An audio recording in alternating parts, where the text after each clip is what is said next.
Hello everyone, welcome back to another video. आज हम पढ़ने जा रहे हैं क्लास 8 ज्योग्राफी का chapter number 2 land, soil, water, natural vegetation and wildlife resources. काफ़ी लंबा टाइटल है चैप्टर का, नेम काफ़ी बड़ा है। इस चैप्टर में हम पढ़ेंगे लैंड के बारे में, वाटर के बारे में, सॉइल के बारे में और उनको बचाने के वेरियस मेथड्स के बारे में। इसके पहले मैंने चैप्टर फर्स्ट पढ़ा रखा है जियो का। अगर आपने वो वीडियो नहीं देख रखी तो डिस्क्रिप्शन में आपको प्लेलिस्ट की लिंक मिलेगी, डू वॉच फ्रॉम देयर। ये हम क्यों पढ़ रहे हैं? ये पढ़ रहे हैं हम जामिया 9th एंट्रेंस के लिए, जहाँ पे एनसीईआरटी का काफ़ी अच्छा रोल होता है, काफ़ी ज़्यादा क्वेश्चंस आते हैं, तो हम उसी के लिए इसे पढ़ रहे हैं। हमारा पैटर्न क्या होगा? पहले हम एक कॉन्सेप्ट को समझेंगे, then we will solve important question and MCQs over there. Okay, चलिए स्टार्ट करते हैं। सबसे पहले हम पढ़ेंगे लैंड के बारे में। लैंड के बारे में हमें बताया गया है कि land one of the most important natural resource है, ये हम सबको पता है। अब आपको याद क्या रखना है यहाँ पे कि जो टोटल अर्थ सरफेस है, टोटल अर्थ सरफेस का ऑलमोस्ट 30% एरिया कौन कवर करता है? लैंड करता है। लैंड कितना एरिया कवर करता है? टोटल अर्थ सरफेस का ऑलमोस्ट 30%। ये आपने याद रखना है। आगे आपको बताया गया कि जो पॉपुलेशन होती है वो हर जगह की डिफरेंट है। जो वर्ल्ड में पॉपुलेशन है उसका डिस्ट्रीब्यूशन अनइवन है, ठीक है। कुछ एरियाज़ जैसे पहाड़, माउंटेन्स हो गए, या फिर डिज़र्ट एरियाज़ हैं, थिक फॉरेस्टेड एरियाज़ हैं, यहाँ पर स्पार्स पॉपुलेशन होती है, मतलब कम पॉपुलेशन होती है। फिर से सुनिएगा, mountains, desert areas, thickly forested areas, ये सारे ऐसे एरियाज़ हैं जहाँ पे पॉपुलेशन कम होती है। वहीं दूसरी तरफ प्लेन और रिवर वैली वाले जो एरियाज़ हैं वहाँ पे काफ़ी ज़्यादा पॉपुलेशन होती है, मतलब ये डेंसली पॉपुलेटेड एरियाज़ होते हैं। क्यों मैम, क्यों होते हैं? क्योंकि प्लेन और रिवर वैलीज़ में एग्रीकल्चर अच्छा होता है, तो ज़्यादा से ज़्यादा लोग यहाँ बसना चाहते हैं, ठीक। तो ये याद रखना आपने। आगे बढ़ेंगे अब हम। आपको बता दूं मैं कि 90% जो वर्ल्ड पॉपुलेशन है, 90% जितने लोग दुनिया में रहते हैं वो कहाँ रहते हैं? 30% ऑफ लैंड एरिया पे। ये आपको याद रखना है, 90% of population lives on 30% of land area, और बाकी जो 70% लैंड है वो क्या है? स्पार्शली पॉपुलेटेड है। 30% लैंड एरिया जो है यहाँ पे कितने लोग रहते हैं? 90% पॉपुलेशन अर्थ की रहती है। बाकी जो हमारा 70% लैंड एरिया बचा, वहाँ पर सिर्फ 10% पॉपुलेशन रहती है, बिखरी बिखरी सी। ओके, आगे बढ़ेंगे। अब हम कंफ्यूज होने की ज़रूरत नहीं है। अब हम जानेंगे लैंड यूज़ क्या होता है। लैंड यूज़ का मतलब है लैंड को यूज़ करना अलग अलग चीज़ों में। जैसे कभी कभी ज़मीनों का इस्तेमाल हम खेती करने के लिए करते हैं, एग्रीकल्चर के लिए, कुछ लोग जंगल लगा लेते हैं फॉरेस्ट्री के लिए, कुछ लोग घर बना लेते हैं, कुछ लोग रोड बना लेते हैं। तो ये जो ज़मीन का हम इस्तेमाल कर रहे हैं अलग अलग चीज़ों में, इसी को हम जियो के लैंग्वेज में क्या कहते हैं? लैंड यूज़, ठीक है। लैंड यूज़ क्या है? Using of land for various purposes is known as land use. अब ये जो लैंड यूज़ होता है वो फिज़िकल फैक्टर से डिटरमाइन होता है, मतलब लैंड यूज़ किससे अफेक्टेड होता है? फिज़िकल फैक्टर से वो अफेक्टेड हो सकता है, जैसे topography, soil, climate, minerals, availability of water. इसके अलावा ह्यूमन फैक्टर से भी लैंड यूज़ डिटरमाइन होता है। ह्यूमन फैक्टर में क्या हो जाएगा? Population and technology. आपको यहाँ याद क्या रखना है? बेसिकली अगर आपसे पूछे लैंड यूज़ किससे अफेक्टेड होता है, किससे डिटरमाइन होता है? फिजिकल फैक्टर से होता है और ह्यूमन फैक्टर से। फिजिकल फैक्टर में क्या आएंगी? टोपोग्राफी आएगी, सॉइल आएगी, climate, mineral, availability of water. और ह्यूमन फैक्टर में आ जाएगा टेक्नोलॉजी एंड पॉपुलेशन, ठीक है। आगे बढ़ेंगे अब हम। आगे हमें बताया गया है कि लैंड को ऑनरशिप के बेसिस पे हम दो टाइप में डिवाइड कर सकते हैं। ये आपको याद रखना है। On the basis of ownership land को कितनी कैटेगरी में डिवाइड किया जा सकता है? दो कैटेगरीज में। First one is private land, second one is community land. Private land क्या होती है? प्राइवेट लैंड वो लैंड्स होते हैं जो इंडिविजुअल ऑक्यूपाई करते हैं, ठीक है। जैसे मेरी ज़मीन है, उस पर मैं कुछ भी करूँ, खेती करूँ, घर बनाऊँ, ठीक है। आपके घर की ज़मीन होगी, उस पर कोई भी तो आके नहीं रह सकता, वो आपकी ज़मीन है, आप बोलते हो मेरी ज़मीन है, ठीक। वो क्या होगा? वो प्राइवेट लैंड होगा, ठीक है। वो जो आपका इंडिविजुअल जिस पे अधिकार होता है उसे हम प्राइवेट लैंड कहते हैं। वहीं दूसरी तरफ एक होता है कम्युनिटी लैंड, जो हर कोई यूज़ करता है। जैसे पार्क बना हुआ है, क्या पार्क को जाके बोलोगे कि हाँ ये मेरा पार्क है? नहीं, वहाँ बहुत सारे लोग आते हैं, सबका अधिकार है वहाँ पे, तो वो क्या होगा? Community land. इसी तरीके से जो गांव में कुछ भी ऐसा एरिया है बीच का, पोखरा टाइप का, पॉन्ड टाइप का एरिया जो सबके लिए बना हुआ हो, और आप वहाँ पे जाके ये नहीं कह सकते कि ये मेरी ज़मीन है, ठीक है।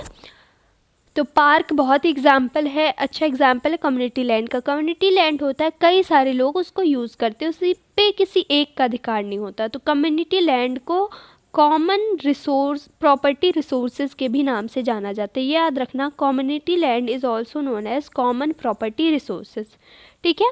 आगे बढ़ेंगे अब हमें बताया गया है कि जैसे जैसे लोग बढ़ रहे हैं, उनकी डिमांड्स बढ़ रही है, उसी तरीके से जो कॉमन लैंड का यूज़ है वो भी डिफ़र करता जा रहा है, ठीक है। बहुत ज़्यादा चेंज आ रहा है, इसकी वजह से काफ़ी दिक्कतें आ रही हैं सोसाइटी में, जैसे land degradation, land slide, soil erosion, desertification. ये सारे प्रॉब्लम्स हैं जो ग्रोइंग पैटर्न की वजह से आ रहे हैं। फिर से सुनना बात, मेरे कहने का क्या मतलब है, जैसे जैसे लोगों की थिंकिंग मैच्योर हो रही है, लोगों की ख्वाहिशें बढ़ रही हैं, उसी तरीके से लैंड यूज़ भी बढ़ता जा रहा है, ठीक है। इंडस्ट्रीज सेटअप हो रही हैं, फैक्ट्रीज सेटअप हो रही हैं, जिसकी वजह से काफ़ी दिक्कतें आ रही हैं इन्वायरमेंट में। क्या क्या, लैंड डिग्रेडेशन हो रहा है, लैंड स्लाइड्स हो रहे हैं, सॉइल इरोजन हो रहा है, डिजर्टिफिकेशन हो रहा है, यह आपने याद रखना। अब हम देखेंगे कुछ इंपॉर्टेंट MCQs जो हमने अभी पढ़ा उसके बेसिस पे। आप बताओगे, मैं क्वेश्चन रीड करूँगी, थोड़ी देर का पॉज लूँगी और आप आंसर अपने मन में दोगे। ओके, चलिए शुरू करते हैं। 90% of world population live in percent of land area of the world.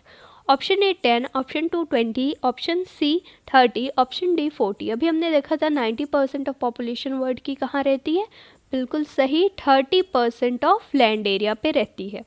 Next question पे मूव करते हैं। Which of the following areas are generally densely populated. इन चारों में से कौन से एरियाज जनरली डेंसली पॉपुलेटेड होते हैं। डेंसली मीन्स ज़्यादा पॉपुलेटेड। हमने देखा था एक स्पार्शली पॉपुलेटेड होते हैं, एक डेंसली पॉपुलेटेड होते हैं। तो desert area, thickly forested areas, plains and river valleys, slopes of mountains. यहाँ पे जो सही ऑप्शन बनता है वो बनता है ऑप्शन नंबर सी, ये ज़्यादा डेंसली पॉपुलेटेड होते हैं। हमने देखा था स्पार्सली पॉपुलेटेड एरियाज़ में क्या आते हैं, desert areas, thickly forested areas, mountains, जहाँ पे लोग रहना पसंद नहीं करते तो वहाँ कम पॉपुलेशन होती है। वहीं दूसरी तरफ प्लेन्स एंड रिवर वैलीज़ में एग्रीकल्चर काफ़ी ज़्यादा अच्छा होता है तो लोग यहाँ रहना पसंद करते हैं और ये डेंसली पॉपुलेटेड होते हैं। आगे बढ़ेंगे, अब हम देखेंगे next question. Which of the following is the human factor that determines the land use pattern. इन चारों में से कौन सा human factor land use pattern को डिटरमाइन करता है। ये लैंड है, ये लैंड हो गया, I am sorry for this is land. तो लैंड यूज़ पैटर्न को कौन कौन डिटरमाइन करता है, हमने देखा था दो factors, human factors and physical factor. Physical factor में हमने देखा था टोपोग्राफी थी, क्लाइमेट था, वाटर अवेलेबिलिटी थी, ये तो हो गए तीन क्या, फिजिकल फैक्टर्स। अब हमें बताना है यहाँ पे ह्यूमन फैक्टर। ह्यूमन फैक्टर हमारा क्या है, population and technology. Okay, confuse होने की ज़रूरत नहीं है बच्चों। आपको अगर यहाँ से नहीं समझ में आ रहा, आप एक बार NCERT बुक की रीडिंग करेंगे तो आराम से ये चीज़ें क्लियर हो जाएंगी। डिस्क्रिप्शन में आपको टेलीग्राम चैनल का लिंक मिलेगा, डू ज्वाइन फ्रॉम देयर, वहाँ पे मैं ये सारे PDFs प्रोवाइड कर दूँगी आपको। नेक्स्ट क्वेश्चन देखते हैं। दीज कम्युनिटी लैंड्स और ऑल्सो कॉल्ड, कम्युनिटी लैंड्स को और क्या कहते हैं, अभी हमने देखा था। ऑप्शन ए है पब्लिक लैंड, ऑप्शन बी है प्राइवेट लैंड, ऑप्शन सी है common property land, option D है ऑल। कम्युनिटी लैंड को कॉमन प्रॉपर्टी रिसोर्स भी कहते हैं, अभी हमने पढ़ा था, राइट। आगे बढ़ते हैं अब हम एक कदम और। नेक्स्ट क्वेश्चन हमारे सामने है। Which of the following are major threat to environment because of expansion of agriculture and construction activities. ये हमने सबसे लास्ट में पढ़ा था कि लोगों की डेवलपमेंट के साथ साथ इन्वायरमेंट को काफ़ी ज़्यादा प्रॉब्लम हो रही है। तो हमें बताना है इन चारों में से कौन सी प्रॉब्लम हो रही है इन्वायरमेंट को। हमने देखा था लैंड डिग्रेडेशन भी हो रहा था, land slide and soil erosion भी हो रहा है और डिजर्टिफिकेशन होगा। तो यहाँ पे जो सही ऑप्शन बनेगा वो हमारा होगा ऑप्शन नंबर डी, ठीक है। ये सारी चीज़ें हो रही हैं due to expansion of construction activities. अब हम देखते हैं कंजर्वेशन ऑफ लैंड रिसोर्सेज क्या है, ठीक है। बताया जा रहा है हमें यहाँ पे कि पॉपुलेशन की ग्रोथ की वजह से और इतनी ज़्यादा डिमांड बढ़ने की वजह से जंगलें तबाह हो रहे हैं, बर्बाद हो रहे हैं, ठीक है। हम इंसान जो है जंगलों को काट रहे हैं, ज़मीनों को बर्बाद कर रहे हैं, तो उनको कंट्रोल कैसे किया जाए, कंजर्व कैसे किया जाए। कंजर्व मीन्स होता है बचाना, तो हम कैसे बचा सकते हैं लैंड रिसोर्सेज को, वो हमें बताया गया है। लैंड डिग्रेडेशन के लिए लैंड को कंजर्व करने के लिए हमें क्या करना, एफॉरेस्टेशन करना है, मतलब पेड़ लगाना। पेड़ लगा सकते हैं हम, लैंड रिक्लेमेशन कर सकते हैं, पेस्टिसाइड और फर्टिलाइज़र का यूज़ कम कर सकते हैं, और ओवर ग्रेजिंग, जो जानवर घास चबा रहे होते हैं उन ओवर ग्रेजिंग को थोड़ा हम कम कर सकते हैं। तो ये 4 कॉमन मेथड्स हैं जिनके थ्रू हम क्या कर सकते हैं, लैंड को कंजर्व कर सकते हैं। क्या क्या हैं वो methods, afforestation, land reclamation, chemical reduce use of chemical pesticide and fertiliser, and fourth one is over grazing. ये चारों चीज़ें याद रखनी। Now we have our next topic, weathering. Let me read out the definitions. The breaking up and decay of exposed rocks by temperature changes, frost actions, plant, animals and human activity is known as weathering. Simply अगर हम इस process को समझें तो हमारे पास जो rocks होते हैं, बड़े बड़े रॉक्स होते हैं, जब उन पे टेम्परेचर चेंज की वजह से या फिर प्लांट एनिमल की एक्टिविटी की वजह से वो ब्रेक डाउन हो जाते हैं छोटी छोटी पीसेज में। फॉर एग्जांपल सामने आपको इलस्ट्रेशन दिख रहा होगा, वी हैव अ रॉक और due to some climatic change और ह्यूमन एक्टिविटीज़ की वजह से ये जो बड़े बड़े रॉक्स हैं छोटे छोटे टुकड़ों में टूट जाते हैं और एक समय बाद वो सॉइल में कन्वर्ट हो जाते हैं। That process is known as weathering. बड़े बड़े रॉक्स को छोटे छोटे पीसेज में टूटना ही वेदरिंग कहलाता है। फिर अब हम देखते हैं इस पर कुछ इंपॉर्टेंट MCQs क्या क्या हमारे। Which of the following are some of the common methods use to conserve land resources. सामने आपको ऑप्शंस दिख रहे हैं, इन चारों में से हमें बताना है कि कौन से मेथड से हम कंजर्व कर सकते हैं लैंड रिसोर्स को। अभी थोड़ी देर पहले हमने देखा था लैंड रिसोर्स को कंजर्व करने के क्या क्या तरीके हैं। वहाँ पे हमने देखा एफॉरेस्टेशन था, लैंड रिक्लेमेशन था, उसके अलावा हमने देखा था कि केमिकल पेस्टिसाइड और फर्टिलाइज़र को कंट्रोल करना है, ओवर ग्रेजिंग को चेक करना है। यहाँ पे जो सही ऑप्शन बनेगा, यहाँ पे बनेगा option number D, all of the above. Okay, इसके बाद हमारा नेक्स्ट क्वेश्चन है the breaking up of exposed rocks by temperature change, frost action, plant animals and human activity is called। Just हमने रीड आउट किया था कि जब भी किसी रॉक का डीके होता है due to frost action, temperature change और plant animals and human activity, that process is known as, option number B is correct, weathering. Next हमें टॉपिक पढ़ना है लैंडस्लाइड्स के बारे में। पहले मैं डेफिनेशन रीड आउट कर देती हूँ लैंडस्लाइड्स की। Landslides are simply defined as mass movement of rocks, debris और earth down a slope.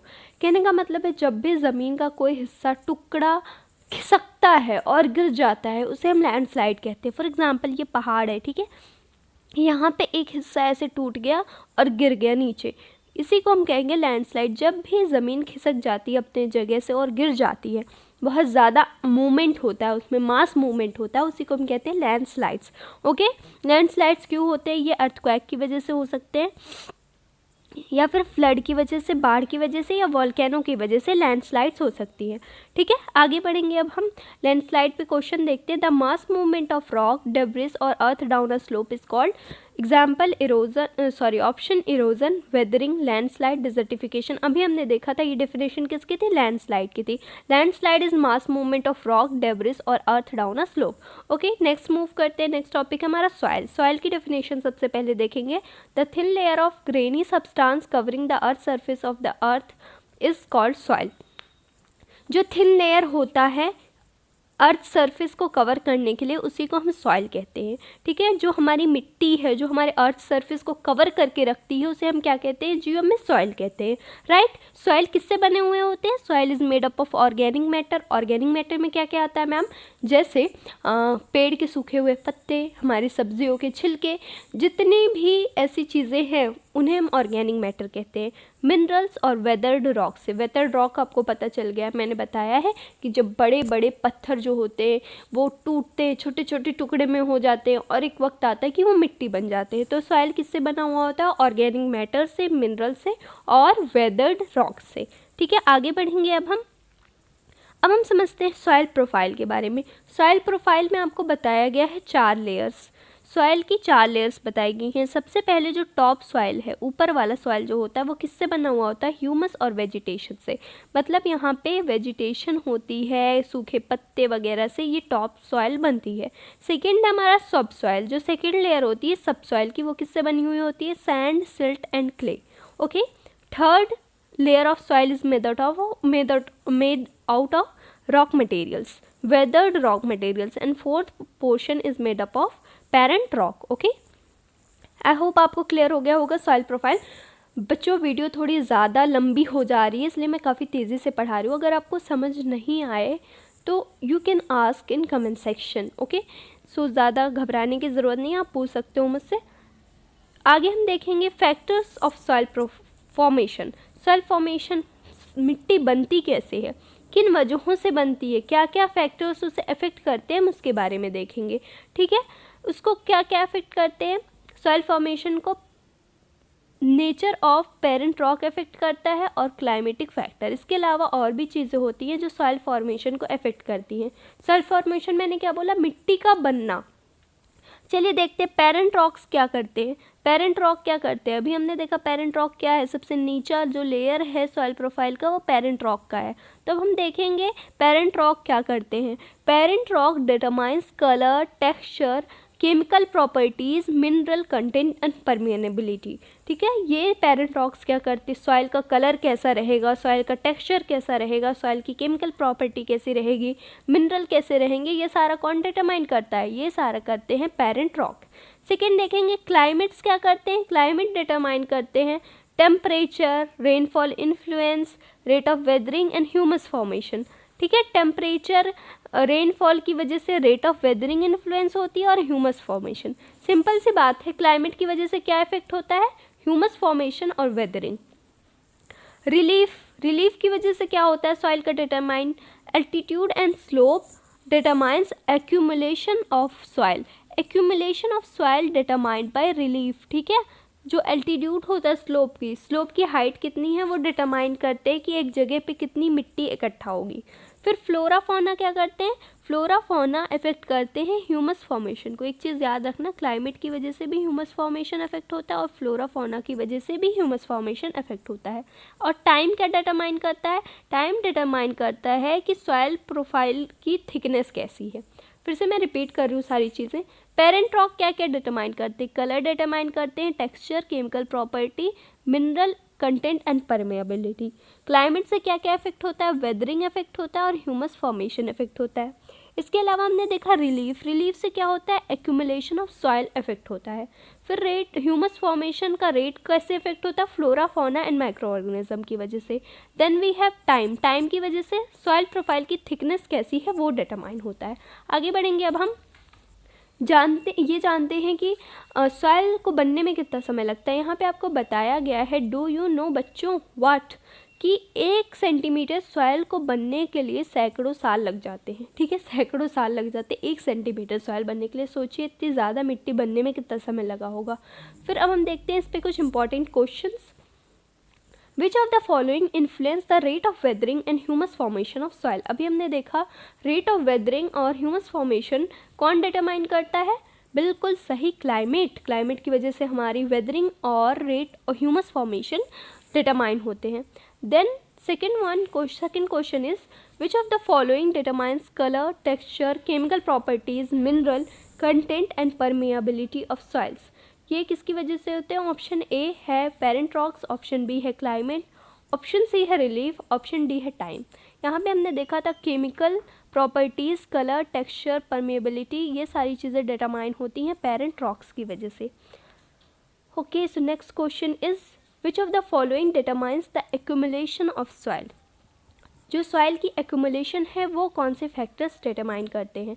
We have option number A is parent rocks, option B climate, option C relief, option D time. हमने देखा था accumulation of soil किसकी वजह से affected होते हैं, relief की वजह से, ओके। रिलीफ की वजह से एक्यूमुलेशन ऑफ सॉइल इफेक्ट होता है। आगे बढ़ेंगे अब हम, विच of the following determines thickness of the soil profile. अभी हमने देखा ना सॉइल प्रोफाइल की थिकनेस कौन डिटरमाइन करता है, टाइम करता है, ओके। तो ये थे हमारे कुछ इंपॉर्टेंट क्वेश्चन जो यहाँ से बन सकते हैं। इसके बाद हमारा नेक्स्ट टॉपिक आता है degradation of soil and conservation measures. चलिए देखते हैं सॉइल इरोज़न क्या है। सबसे पहले समझते हैं सॉइल इरोज़न जो होता है वो बहुत बड़ी दिक्कत है हमारे सॉइल के लिए। सॉइल इरोज़न मतलब होता है मिट्टी का एक जगह से उड़ के दूसरी जगह चले जाना। ठीक है, ये हवा की वजह से भी हो सकता है, पानी की वजह से हो सकता है, और वेरियस फैक्टर्स इसके पीछे रिस्पॉन्सिबल होते हैं। सॉइल इरोज़न का मतलब है मिट्टी एक जगह से खिसक के एक जगह से उड़ के दूसरी जगह चली जाती है। ठीक है, इसकी वजह से सॉइल का डिग्रेडेशन होता है। डिग्रेडेशन मतलब सॉइल की बर्बादी होती है, सॉइल डिग्रेड होता है, उसकी क्वालिटी कम होती है। जो फैक्टर्स रिस्पॉन्सिबल है डिग्रेडेशन के लिए वो डिफॉरेस्टेशन है। ठीक है, डिफॉरेस्टेशन की वजह से सॉइल का डिग्रेडेशन होता है, ओवर ग्रेजिंग की वजह से, ये सारे हमने देख लिए थे। अब हम देखते हैं हम सॉइल को कंजर्व कैसे कर सकते हैं, सॉइल को बचा कैसे सकते हैं। कुछ प्रोसेसेस, कुछ मेथड्स दिए हुए हैं, उसको समझते हैं। सबसे पहला जो मेथड है वो है मल्चिंग। मल्चिंग क्या होता है, यहाँ पे बताया गया है जब प्लांट्स के बीच में जो खाली जगह होती है वहाँ पे कोई ऑर्गेनिक मैटर का लेयर चढ़ा देना चाहिए, उससे सॉइल कंजर्व होता है। जैसे ये प्लांट लगा हुआ है, ठीक है, यहाँ पे प्लांट थोड़ी दूरी पे लगा हुआ है, कई सारे प्लांट्स लगे हुए हैं। ये जो ज़मीन नीचे खाली पड़ी हुई है, यहाँ पे कोई ऑर्गेनिक मैटर जैसे स्ट्रॉ होता है, पुआल जो निकलता है, ठीक है, खेत कटने के बाद जो पुआल निकलता है, स्ट्रॉ निकलता है, उसको यहाँ पे बिछा सकते हैं, जिससे सॉइल का मॉइस्चर बना रहेगा और वो डिग्रेड नहीं होगा, इरोड नहीं होगा। तो पहला जो तरीका अपना सकते हैं वो मल्चिंग का है। मल्चिंग का मतलब है कि जो बेयर ग्राउंड होता है, दो प्लांट्स के बीच में खाली जगह होती है, उसको हम किसी ऑर्गेनिक मैटर से कवर कर दें। Second one is contour barriers. Contour barriers का क्या मतलब है कि हम जो हमारे खेत हैं, जो भी जहाँ पे हमने फसल लगाई हुई है, उसके किनारे किनारे, समझ लीजिए हमारा खेत है, इसके किनारे किनारे हम एक बॉर्डर बना दें। ठीक है, बॉर्डर बना दें जिससे कि वो पानी, सॉइल जो है या पानी जो है एक जगह पे कलेक्ट रहे। तो सिंपली कहने का मतलब है कॉन्टोर बैरियर का मतलब हम अपने एरिया के आसपास एक बैरियर बनाते हैं, एक बॉर्डर बनाते हैं, जिसकी वजह से सॉइल कंजर्व होता है। इसके अलावा पानी भी एक जगह हम इसकी वजह से इकट्ठा कर सकते हैं। तो कॉन्टोर बैरियर का सिंपल सा मतलब है to build barriers along contours. Okay, third one is rock dam. Rock dam क्या होता है, आगे देखते हैं। रॉक डैम क्या है, जब हम पत्थर का इस्तेमाल करते हैं, रॉक्स का इस्तेमाल करते हैं, जैसे ये हमारा एक एरिया है, हमने यहाँ पे पूरे रॉक्स लगा दिए। रॉक्स क्यों लगाते हैं हम, ताकि पानी का फ्लो स्लो रहे, बहुत तेज़ी से पानी ना बहे, मिट्टी को अपने साथ ना बहा के ले जाए। ठीक है, मिट्टी को साथ ना बहा के ले जाए, इसलिए हम रॉक का एक बैरियर बना देते हैं, पत्थर इकट्ठा कर देते हैं। समझ लो यहाँ से पानी बह रहा है, हमने यहाँ पे पूरा पत्थर रख दिया, रॉक्स रख दिए कि हमारा जो पानी है वो मिट्टी को बहा के ना लेके जाए। इसी को हम कहते हैं रॉक डैम। पत्थरों को यूज़ करके पानी के फ्लो को स्लो डाउन हम करते हैं, उसे कहते हैं रॉक डाउन। फिर हमारे पास है टेरेस फार्मिंग। टेरेस फार्मिंग कहाँ पे होती है, पहाड़ी एरियाज़ में होती है। ऐसे पहाड़ है, यहाँ पे एक काट दिया हिस्सा, फिर हिस्सा काट दिया। टेरेस मतलब होता है सीढ़ी की तरह, पहाड़ों पे एक सीढ़ी की तरह शेप बना देते हैं और उस पर फसल उगाते हैं, जिससे पानी का जो लेवल होता है वो स्लो हो जाता है और सॉइल इरोजन कम रहता है। फिर से सुनिएगा, जब हम पहाड़ों पे एक सीढ़ी नुमा स्ट्रक्चर बना देते हैं और उस पर फसलें लगा देते हैं, जिसकी वजह से सरफेस रन वाटर जो होता है स्लो हो जाता है और सॉइल इरोजन कम होता है, उसी को हम कहते हैं टेरेस फार्मिंग। ठीक है, फिर हमारे पास इंटरक्रॉपिंग। इंटरक्रॉपिंग का मतलब है एक ही खेत में एक साथ अलग अलग फसल लगाना। जैसे ये एक फसल लगा दी आपने, दूसरे रो में दूसरी फसल लगा दी, फिर तीसरे रो में एक और फसल लगा दी, तो एक ही खेत में अलग अलग फसल लगाना कहलाता है intercropping. Different crops are grown in alternate rows at the same time. Okay, then we have contour ploughing. Contour ploughing क्या होता है, ठीक है, जब हम कॉन्टोर्स के किनारे प्लाव कर देते हैं, जुताई कर देते हैं, ताकि पानी जो है वो धीरे बहे और स्लोप्स को बहा के ना ले जाए, तो कॉन्टोर प्लगिंग कहलाता है। इसका डेफिनेशन याद रखिएगा कि जब हम कॉन्टोर्स जो होते हैं हिल स्लोप्स के, उसके किनारे किनारे प्लाविंग कर देते हैं, जुताई कर देते हैं नेचुरल बैरियर बनाने के लिए। फिर हमारे पास होता है शेल्टर बेल्ट्स। शेल्टर बेल्ट्स क्या होते हैं, जो ड्राई रीजन्स हैं, रेगिस्तान वाले एरियाज़ जो हैं, सूखे एरियाज़ जो हैं, वहाँ पे क्या करते हैं हम, हमारे मिट्टी के खेत है, मिट्टी है जो भी, उसके किनारे किनारे पौधे लगा देते हैं। इस तरीके से हमने यहाँ पौधे लगा दिए पूरे। क्यों लगा दिए? ताकि मिट्टी उड़ के या बह के दूसरी जगह ना जाए। फिर से सुनिएगा, एक एरिया के आसपास जब हम पूरा पेड़ से कवर कर देते हैं, बेल्ट बना देते हैं पेड़ों का, ताकि सॉइल को प्रोटेक्ट किया जाए, सॉइल कवर उड़ के ना जाए, उसी प्रोसेस को हम क्या कहते हैं? उस प्रोसेस को कहते हैं हम शेल्टर बेल्ट्स लगाना। ओके, आई होप आपको क्लियर हो गया होगा। अब हम MCQ देखते हैं इसके ऊपर कुछ important. Which of the following factors lead to soil degradation? Soil degradation किसकी वजह से होता है? Option A deforestation, option B overgrazing, option C overuse of chemical fertilisers, option D all of the above. यहाँ पे option number D सही है, all of the above. Okay, आगे बढ़ेंगे। अब हम नेक्स्ट क्वेश्चन करते हैं। Which of the following are soil conservation method? इन चारों में से सॉइल कंजर्वेशन मेथड कौन सा है? Mulching and contour barrier, intercropping and contour plugging, rock dams and terrace farming. हमने देखा ये सारे जो हैं वो सॉइल कंजर्वेशन के मेथड हैं। ऑप्शन नंबर डी यहाँ पे सही बनेगा। आगे देखते हैं हम। The bare ground between plants is covered with a thick layer of organic matter like straw to retain soil moisture. जो बेयर ग्राउंड होता है दो प्लांट्स के बीच में, उसको हम ऑर्गेनिक मैटर से जब कवर कर देते हैं, उस प्रोसेस को क्या कहते हैं? अभी मैंने बताया, उसे क्या कहा जाता है? मल्चिंग कहा जाता है। ओके, जो दो प्लांट्स के बीच में खाली जगह होती है, उसको जब हम ऑर्गेनिक मैटर से कवर कर देते हैं लाइक स्ट्रॉ, उस प्रोसेस को कहते हैं मल्चिंग। आगे हमारे पास stone, grass and soils are use to build barriers and trenches are made in front of barriers to collect water.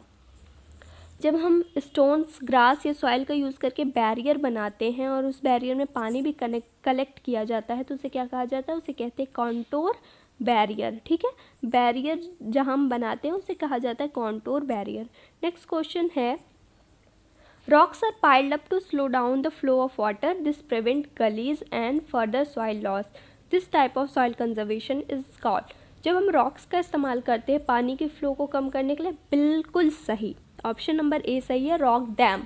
Rock dam कहते हैं जब हम पत्थरों का इस्तेमाल करके सॉइल को बचाते हैं। आगे बढ़ेंगे। यहाँ पे आपसे पूछ रहा है, ब्रॉड फ्लैट स्टेप्स और terraces are made on steep slopes to reduce surface run off and soil erosion. इस टाइप के सॉइल इरोजन को, कंजर्वेशन को क्या कहा जाता है? जब हम छोटी छोटी चोटियों पे या पहाड़ों पे टेरेस बना देते हैं, सीढ़ियाँ नुमा स्ट्रक्चर बना देते हैं, उसे हम कहते हैं टेरेस फार्मिंग। बिल्कुल सही। आगे बढ़ेंगे अब हम। Different crops are grown in alternate rows and, यहाँ क्वेश्चन पढ़ते ही समझ में आ गया कि डिफरेंट क्रॉप्स को जब हम प्लांट एक ही खेत में लगाते हैं एक साथ, उसे क्या कहते हैं? हम उसे कहते हैं इंटरक्रॉपिंग। एक ही साथ जो दो अलग अलग फसलें आप उगाते हो खेत में, उसे क्या कहा जाता है? इंटरक्रॉपिंग कहा जाता है। आगे बढ़ेंगे। Ploughing parallel to contours of a hill slope to form a natural barrier for water to flow down the slope.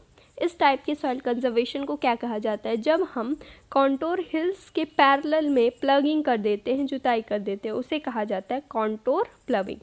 Okay, आगे बढ़ेंगे अब हम। अच्छा, जिन बच्चों को बहुत कंफ्यूजिंग लग रहा हो, बहुत ज़्यादा लग रहा है, ऐसा कुछ भी नहीं है। आप 2-3 बार रीड आउट करोगे, चैप्टर एकदम क्लियर हो जाएगा। ठीक है, तो ज़्यादा डरने की या कन्फ्यूज़ होने की ज़रूरत नहीं है। फिर हमारे पास लास्ट क्वेश्चन है। In the coastal and dry regions, rows of trees are planted to check the wind movement to protect soil cover. इस टाइप की soil conservation को क्या कहा जाता है? जब हम soil cover को protect करने के लिए पेड़ों का एक बेल्ट लगा देते हैं ज़मीन के किनारे, इसको कहा जाता है shelter belt. Okay, shelter belt option यहाँ पे सही है हमारा। अब हम देख लेते हैं which of the following factors lead to soil degradation. Soil degradation किन की वजह से होता है? Deforestation, over grazing, over use of chemical fertilisers और pesticide. All of the above option यहाँ पे सही रहेगा।